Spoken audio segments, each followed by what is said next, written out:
여러분 안녕하십니까? 오늘은 포로기 예언 29번째 강좌, 묵시문학의 다니엘서에 대한 강좌를 시작하겠습니다. 다니엘에 관한 강좌는 이번 주에 2강좌가 나가고 그 다음에 다음 주는 휴강을 하겠습니다. 그리고 11월부터는 바울에 대한 새로운 강좌가 시작될 예정입니다. 오늘은 먼저 다니엘서의 역사적 배경에 대해서 말씀드리겠습니다. 이스라엘이 히랍의 지배를 받으면서 처음에는 프톨레미 왕조, 히랍의 이집트의 분파를 둔 한 왕조입니다. 거기에 지배를 받다가 나중엔 시리아의 근거를 둔 셀류커스 왕조의 지배로 넘어가게 됩니다.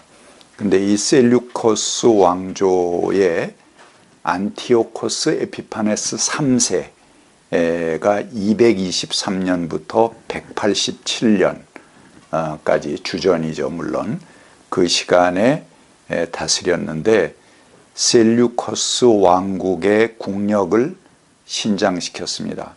이때 유다는 셀류커스 왕조 산하에 있었습니다. 근데 이들은 지중해 패권을 놓고 로마를 상대로 전쟁을 벌였다가 패배를 했습니다.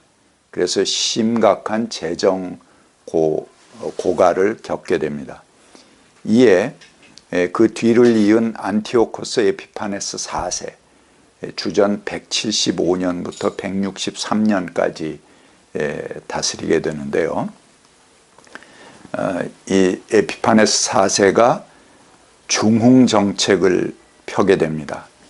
근데 그 와중에 유대의 지배층인 야손과 메넬라우스, 이 두 분파가 서로 지배권을 인정받기 위해서 굴욕적인 경쟁을 펼치게 됩니다. 그래서 서로 막대한 뇌물을 갖다 바치게 됩니다. 그 결과 유대 민중은 유대 지배층과 안티오코스 에피파네스 4세의 이중의 폭력에 시달리게 됩니다. 유대의 성전마저 군대에게 짓밟히고 약탈당하는 그런 시기가 되었습니다. 견딜 수 없었던 민중들은 결집해서 주전 166년에 마카베오 봉기를 일으켜 성공하게 됩니다. 이때 민중은 반 셀류커스, 반 메넬라우스, 반 헬레니즘의 기치 아래 결합하게 됩니다.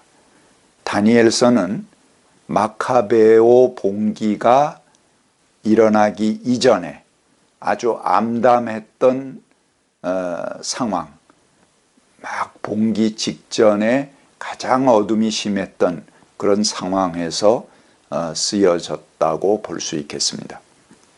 특히 안티오코스 에피파네스 4세는 아주 최악의 군주였습니다. 그는 유대인들의 종교를 말살시키려 했습니다.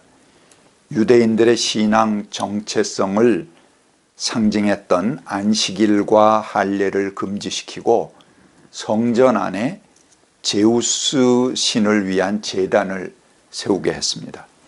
그리고 유대인들이 금기로 여기던 돼지고기를 희생제물로 바치게 하고 또 강제로 그것을 먹게 했습니다.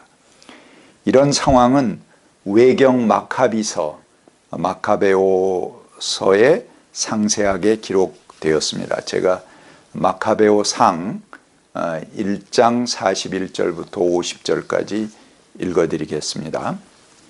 그 후 안티오코스 왕은 온 왕국에 영을 내려 모든 사람은 자기 관습을 버리고 한 국민이 되어야 한다고 했다.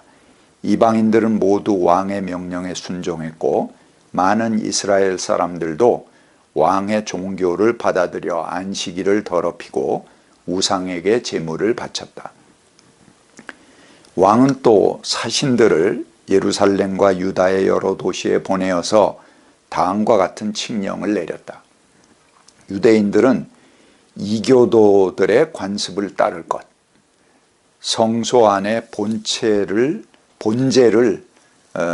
드리거나 희생 제물을 드리거나 술을 봉헌하는 따위의 예식을 하지 말 것, 안식일과 기타 축제일을 지키지 말 것, 성소와 성직자들을 모독할 것, 이교의 제단과 성전과 신당을 세울 것, 돼지와 부정한 동물들을 희생 제물로 잡아 바칠 것, 사내 아이들에게 할례를 주지 말 것, 온갖 종류의 음란과 모독의 행위로 스스로를 더럽힐 것, 이렇게 하여 율법을 저버리고 모든 규칙을 바꿀 것, 이 명령을 따르지 않는 자는 사형에 처한다.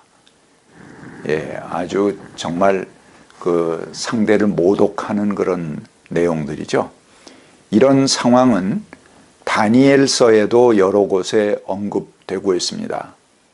왕 안티오코스 4세죠.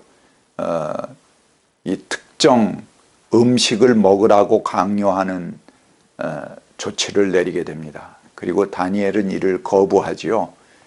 그래서 자신을 더럽히지 않으려고 다니엘은 노력하게 되는 이야기가 나오게 됩니다. 다니엘 1장 8절부터 10절 제가 보겠습니다. 다니엘은 왕이 내린 음식과 포도주로 자기를 더럽히지 않겠다고 마음을 먹고 환관장에게 자기를 더럽히지 않을 수 있도록 해달라고 간청하였다. 하나님은 다니엘이 환관장에게서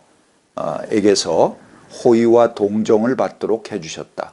환관장이 다니엘에게 말하였다. 너희가 먹고 마실 것을 정해준 분은 나의 상전이신 임금님이다.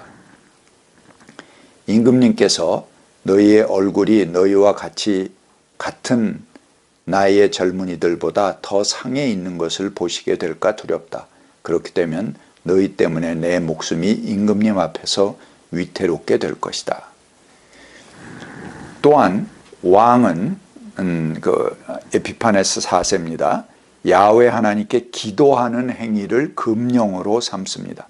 그래서 누구든지 기도하는 자는 사자 굴 안에 던지라고 명합니다. 다니엘 6장 12절에 이제 그런 내용이 나오게 됩니다. 그들은 왕에게로 나가서 다니엘을 고발하며 왕의 금령을 상기시켰다. 임금님의 금령에 도장 찍으시고 앞으로 30일 동안 임금님 외에 다른 신이나 사람에게 무엇을 간구하는 사람은 누구든지 사자굴에 던지기로 하지 않으셨습니까? 왕이 대답하였다. 그 일은 고칠 수 없다. 그것은 메대와 페르시아의 법을 따라 확정된 것이다. 그들이 왕에게 아뢰었다. 임금님, 유다에서 잡혀온 다니엘이 임금님을 무시하고 또 임금님의 도장이 찍힌 금령을 무시하며 하루에 3번씩 기도를 드리고 있습니다. 또 왕은 자신이 세운 금신상에 절하라고 그렇게 합니다. 성전에 제우스상을 세워놓고 절하라고 하지요. 근데 이를 거부한 다니엘은 풀무불 속에 던져지게 됩니다. 3장 5절부터 6절에 그런 얘기가 나옵니다. 나팔과 피리와 검은거와 사연금과 칠연금, 풍수, 갖가지 악기 소리가 나면 느부갓네살 왕이 세운 금신상 앞에 엎드려 절을 하시오. 누구든지 엎드려 절하지 않는 사람은 그 즉시 불타는 화독 속에 던져 넣을 것이오. 이런 상황에서 유대인들은 현실에 적응하려는 헬레니스트, 그리스 문명에 적응하려고 하는 자들이죠. 그들과 죽음을 무릅쓰고 신앙을 고수하겠다는 하시딤, 이 경건한 사람들로 갈라지게 됩니다. 다니엘 11장 31절부터 35절에 이런 얘기가 나옵니다. 그의 군대가 안티오코스의 군대를 말하는 거죠. 성전의 요새 지역을 더럽힐 것이며 날마다 드리는 제사를 없애고 흉측한 파괴자의 우상을 그곳에 세울 것이다. 그는 속임수를 써서 언약을 거역하여 악한 짓을 하는 자들, 헬레니스트들을 말하는 것입니다. 그들의 지지를 받을 것이지만 하나님을 아는 백성, 하시딤을 말하는 것이죠. 그들은 용기 있게 버티어 나갈 것이다. 백성 가운데 지혜 있는 지도자들이 많은 사람을 깨우칠 것인데 얼마 동안은 그 지혜 있는 지도자들 가운데 얼마가 칼에 쓰러지고 화형을 당하고 사로잡히고 약탈을 당할 것이다.